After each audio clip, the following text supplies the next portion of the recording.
నీ కుటుంబం మీద, సంఘం మీద దాడి చేయడానికి కొరకు సాతానుడు ఒక వ్యూహ రచన చేసుకొని వచ్చాడేమో. దేవుని భయము చేత, ఆయన సైన్యము భయం చేత. Praise the Lord. ఆయన సైన్యం ఎవరండి చెప్పాలి? ఆయన సైన్యం ఎవరు? వింటున్నారా? మీకు ఏమైనా అర్థమవుతుందా? నేనేమైనా కొత్త బోధ ఏమైనా చేస్తున్నానా? Praise the Lord. ఆయన సైన్యం మనమేనండి. నీ సైన్యములో నన్ను చేర్చితివి. దేవుని భయము, ఆయన సైన్యపు భయం. ఆమె చెప్పండి గట్టిగా.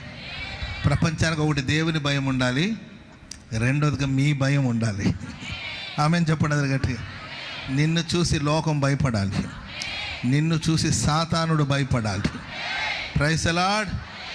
ఒకటి దేవుని భయం సాతాను గడికి ఉండాలి, రెండోదిగా నీ భయం ఉండాలి. సైతాన్ గడికి నీవు భయపడతావా?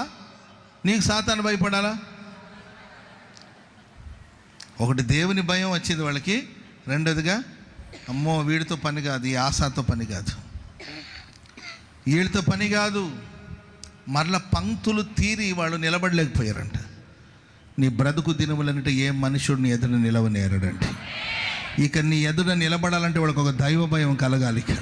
వీళ్ళ జోలికి వెళ్ళకూడదు, వీళ్ళ జోలికి వెళ్ళకూడదు, వీళ్ళ జోలికి పోతే మనమే నాశనం అవుతామని చెప్పి వాళ్ళు మరలా పంక్తులు తీరి నిలబడకుండా శత్రులందరూ తరమబడ్డారండి. ఒక దైవ భయం, రెండుగా నిన్ను గురించిన భయం, ఆయన సైన్యాన్ని గురించిన భయం మనుషులకు ఉండాలి. ఆమె నీవంటే నీ కుటుంబస్తులకు భయం ఉండాలి. నీవంటే నీ బంధువులు దాని జోలికి పోకూడదు. బాబా ఆ మనిషి చిన్నదైన పెద్దన ప్రార్థన చేస్తుంది. Praise the Lord. వాళ్ళు ప్రార్థన చేసేవాళ్ళు, వాళ్ళు ప్రార్థన చేసేవాళ్ళు. ఆ ఫియర్ అనేది ఉండాలి. ఆ తర్వాత శత్రువు వెళ్ళిపోతే వాళ్ళు ఏ కొల్ల సొమ్మమ్మ? విశేషమైన కొల్ల సొమ్ము. మీరు మీ మైండ్లో నుండి శత్రువుని తరమండి. విశేషమైన కొల్ల సొమ్మును దేవుడు మీకు అనుగ్రహించబోతున్నారు. చప్పట్లు కూడా మొదలు గట్టి. గొప్ప సమృద్ధిని దేవుడు మీకు అనుగ్రహించబోతున్నారు. కొల్ల సొమ్మును స్వాధీనపరచుకోబోతున్నారు. సర్వ సమృద్ధిని. ముందు మైండ్లో నుండి సాతాన్ని తరమండి, అంతే. Praise the Lord. సైతాన్ గడి పిచ్చి పిచ్చి ఆలోచనలన్నీ వస్తుంటుంది, పిచ్చి పిచ్చి తలంపులన్నీ వస్తుంది. అప్పుడు నీవు అభివృద్ధి పొందలేవు. మైండ్లో నుండి ఎప్పుడైతే ఆ చెడు తొలగిపోతుందో, చీకటి ఎప్పుడైతే తొలగిపోతుందో, అప్పుడు మన కుటుంబాలు ఆశీర్వదించబడుతుంది. అప్పుడు మన గిన్నె నిండి పొంగి పొరలుతూ ఉంటుంది. Praise the Lord. అప్పుడు ధాన్యం సమృద్ధిగా ఉంటుంది. అప్పుడు ఫైనాన్షియల్గా మీరు స్ట్రాంగ్గా ఉంటారు. అప్పుడు మీరు హెల్తీగా ఉంటారు. గొప్ప కొల్ల సొమ్ము. నీవు అప్పిచ్చే వాడుకుంటావు కానీ అప్పు తీసుకు. ఈ వాగ్దానాలను ఎప్పుడు నెరవేరుతాయి అంటే, ముందు మైండ్లో నుండి సాతాను బయటికి, సాతానా తొలగిపోమ్మని గద్దించాలి, ఎదిరించాలి. అందుకే మైండ్లోనికి ఏ చీకటి ఏదైనా వస్తుందని తెలుసుకుంటే వెంటనే ఆడు పంక్తులు తీరి రావాలని ట్రై చేస్తూ ఉంటాడు. సాతాను క్రియలు అంటే పెద్ద పెద్ద కళ్ళు వేసుకొని, పెద్ద పెద్ద పళ్ళు వేసుకొని, కూరలు వేసుకొని వస్తాడని కాదండి. ఏదో ఒక ఆలోచన రూపంలో వచ్చి జ్వరపడతాడు.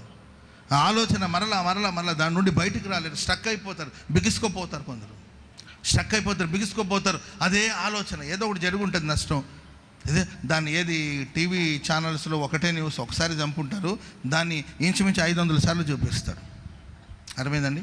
ఒకేసారి జరిగి ఉంటుంది అది. ఒకసారి ఆ న్యూస్ వేస్తే పర్వాలా అంటే అందరికీ తెలియాలనే ఉద్దేశంతో అన్ని ఛానల్ వాళ్ళు దాన్ని మరలా చెప్తానే ఉంటారు కదా. అట్లా వన్స్ మన మైండ్లోకి ఒక ఆలోచన వచ్చేస్తే అది మనం అలాగే బిగుసుకుపోయేటట్లు. ఇంకా కూర్చున్న అదే, నిలబడిన అదే, తింటున్నప్పుడు అదే, పడుకున్నప్పుడు అదే, లేచిన అదే, నిద్రపోయిన అదే ఆలోచన మన మైండ్ని పాడు చేస్తుంది. తన స్థానాన్ని ఆక్రమించుకుంటాడు సాతాను గడు.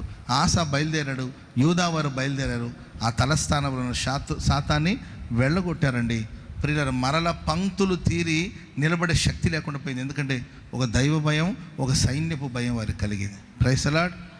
చెప్పండి గట్టిగా హల్లెలూయా. నిన్ను వేధించి, నిన్ను బాధించి, నిన్ను కష్టపెట్టే శత్రుక్రియలన్నిటికీ దేవుని భయం కలుగునుగాక. నిన్ను గురించిన భయం కలుగునుగాక. దేవుని భయం కలుగునుగాక.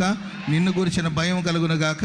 ఆ తర్వాత దేవుడు గొప్ప కొల్ల సొమ్మును, విశేషమైన కొల్ల సొమ్మును దేవుడు నీకు అనుగ్రహించునుగాక.